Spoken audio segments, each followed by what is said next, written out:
Turki bangun pabrik drone di Ukraina yang dikuasai Rusia, mau ikut lawan Amerika.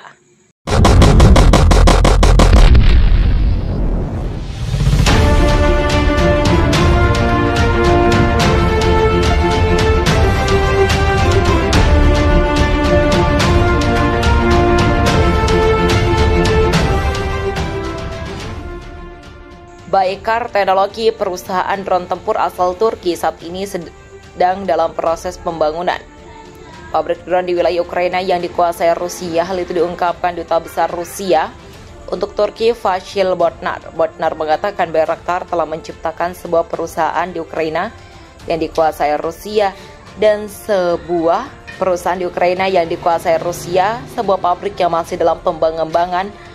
Pabrik ini dikabarkan sudah dalam pembangunan dari seminggu lalu. Pabrik akan dibangun baru seminggu yang lalu. Pemerintah menyetujui perjanjian bilateral dan mengirimkan ke parlemen untuk diratifikasi. Perjanjian pembangunan pabrik itu sendiri, kata Botnar dalam sebuah wawancara dengan RBC Ukraina yang diterbitkan pada Jumat. Melansir dari Newsweek, keputusan besar untuk membangun pabrik di Ukraina tidak hanya politisi tetapi juga praktis karena sebagian besar model yang akan diproduksi di pabrik ini akan memiliki komponen produksi Rusia, kata Botnar. Bisa mesin, suku cadang lainnya, radar, banyak hal berbeda yang berteknologi tinggi di negara kita dan bisa dapat digunakan untuk pesawat ini, begitulah tambahnya. Menambahkan bahwa bidang teknologi dan pertahanan adalah salah satu bidang pendorong hubungan Turki-Rusia. Meskipun perang, perusahaan terus memenuhi kewajiban mereka. Begitulah katanya. Mungkin tidak dalam volume seperti yang direncanakan, tetapi mereka tidak meninggalkan pekerjaan ini. Dan itu juga menunjukkan betapa bertanggung jawabnya kami sebagai mitra yang tidak membiarkan pihak Turki sendirian dengan masalahnya pertama-tama dalam memasok barang-barang yang dibutuhkan untuk pertahanan mereka. Drone Bayraktar TB2 dengan mudah menjadi salah satu senjata paling berharga Rusia setelah Iran pada bulan pertama perang dengan Ukraina, terutama sebelum kedatangan HIMARS dari Amerika Serikat atau AS. Ini kemungkinan pasukan Rusia sudah mempercepat kemajuan Rusia di Donbas dan mengusir serangan sekutu Ukraina. Drone Turki sudah menjadi legenda perlawanan kami, Ibu Botnar. Ukraina dilaporkan memiliki lebih dari 20 drone yang diproduksi Eropa ketika perang dimulai, yang telah dijual ke Kiev dalam 2 tahun terakhir.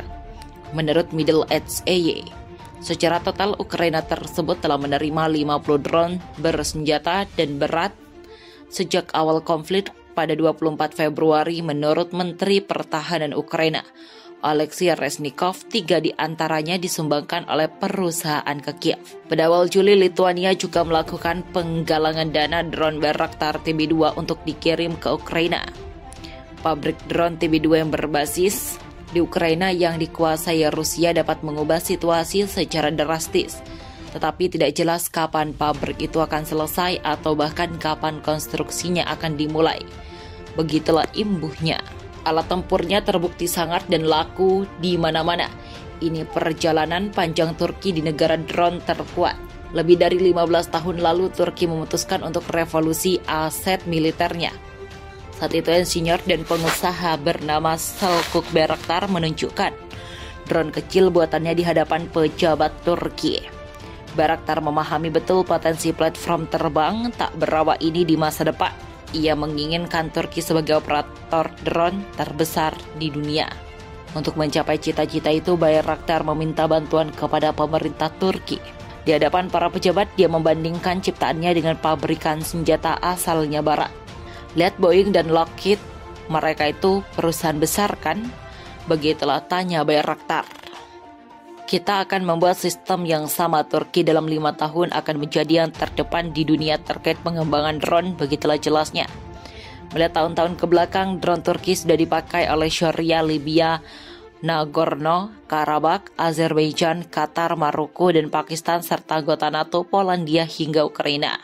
Drone Turki yang saat ini paling sering didengar adalah Bayraktar TB2. Ini merupakan drone medium altitude long endurance atau UAS Mali. TB2 sendiri merupakan drone yang diproduksi oleh Bayraktar Defense. Drone ringkas ini menunjukkan kehebatannya di perang antara Rusia dan Ukraina. Ukraina adalah operator Bayraktar TB2 sejak tahun 2019. Drone ini mencuri perhatian dunia karena berhasil beberapa kali menghancurkan artileri.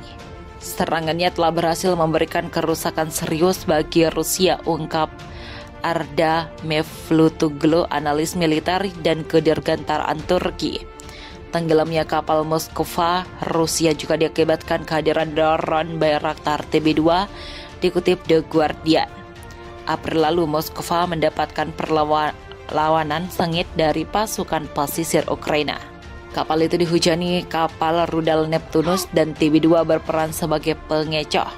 Rudal Neptunus yang menjaga Laut Hitam menyebabkan kerusakan yang sangat serius, kata Maxim Marchenko, gubernur Odessa.